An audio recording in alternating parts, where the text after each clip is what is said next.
Before going into this video, we heartily welcome you all into e-Gurukulam for IAS.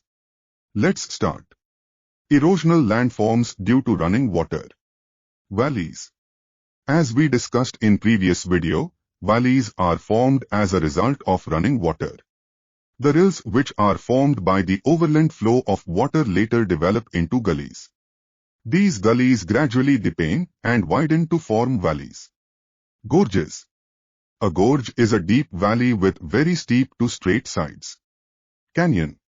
A canyon is characterized by steep step-like side slopes and may be as deep as a gorge. A gorge is almost equal in width at its top as well as bottom and is formed in hard rocks, while a canyon is wider at its top than at its bottom and is formed in horizontal bedded sedimentary rocks.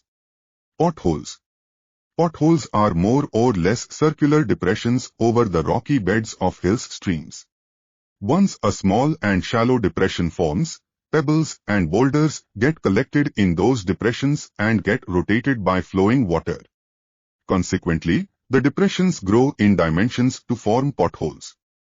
Plunge pools are nothing but large, deep potholes commonly found at the foot of a waterfall, incised or entrenched meanders. They are very deep, wide meanders, loop-like channels, found cut in hard rocks. In the course of time, they deepen and widen to form gorges or canyons in hard rock. The difference between a normal meander and an incised entrenched meander is that the latter found on hard rocks. River terraces. They are surfaces marking old valley floor or flood plains. They are basically the result of vertical erosion by the stream.